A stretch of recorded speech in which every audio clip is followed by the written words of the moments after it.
in the totality of evidence, as stated by Honorable Castro, there is an existing case, Mr. Chair, Ong versus Senate, GR number 257401, which says that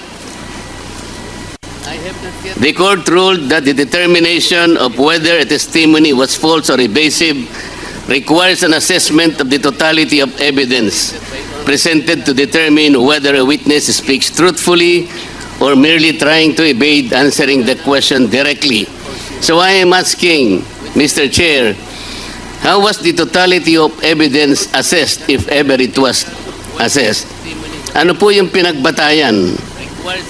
I think we deserve to know how the assessment was made. This concerns the liberty of an individual.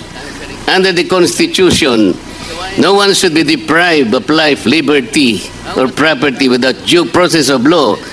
I think Attorney Lopez deserves to be heard. Ano po yung assessment na ginawa ng chair o ng committee?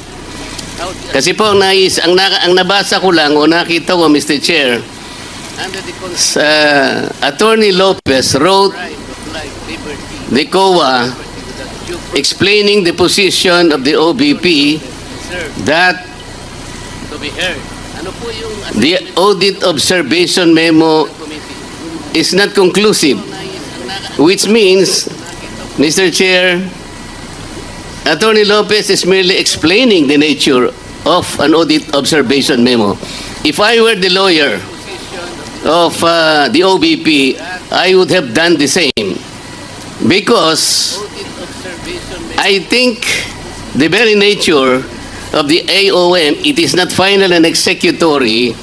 Why would the COA abdicate its mandate of auditing the transaction or the funds utilization of the OBP? Why would the committee, Mr. Chair, arrogate upon itself the very mandate and responsibility of the Commission on Audit? Article 9D, Section 2, Paragraph 1 of the 1987 Constitution, Mr. Chair, I will read. The Commission on Audit shall have the power, authority, and the duty to examine, audit, and settle all accounts pertaining to the revenue and receipts of and expenditures or uses of funds and property.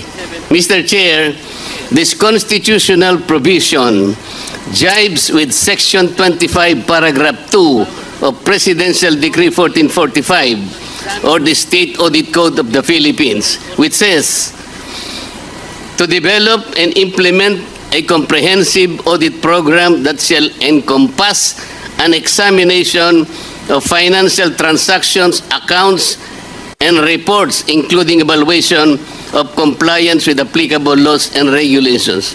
Meaning to say, Mr. Chair, the mandate and authority to audit accounts on the expenses or expenditures of government is only the COA. I believe it is my respectful submission, Mr. Chair, that this committee usurped that particular mandate and that will now put the Commission on Audit positions in a compromise, Mr. Chair. How will you now assess the authority, the integrity, and the mandate? It is an independent constitutional body which mandate rests upon them. And I think the audit observation memo, Mr. Chair, is still under process by the committee, by the Commission on Audit. Why would we take that responsibility from the Commission on Audit? Why don't we allow the process to proceed and complete their investigation? I am raising a constitutional issue before this committee, Mr. Chair. We cannot arrogate upon ourselves the principal mandate reposed to the COA.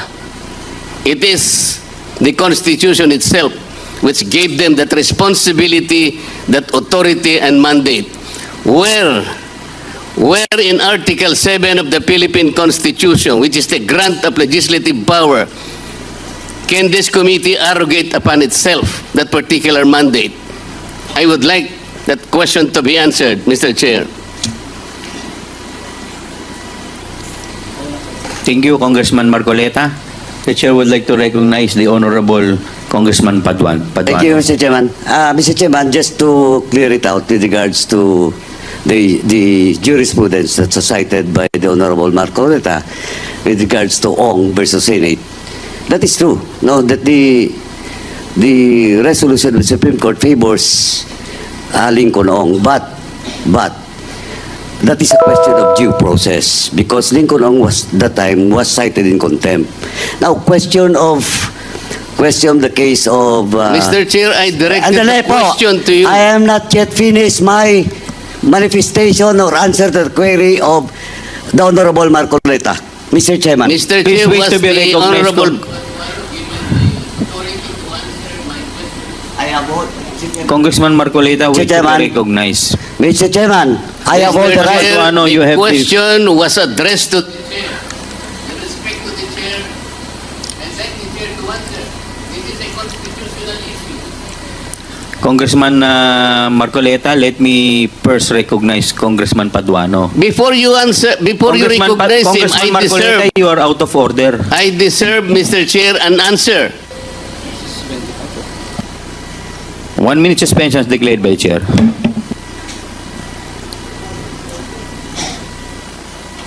Bakit sa'yo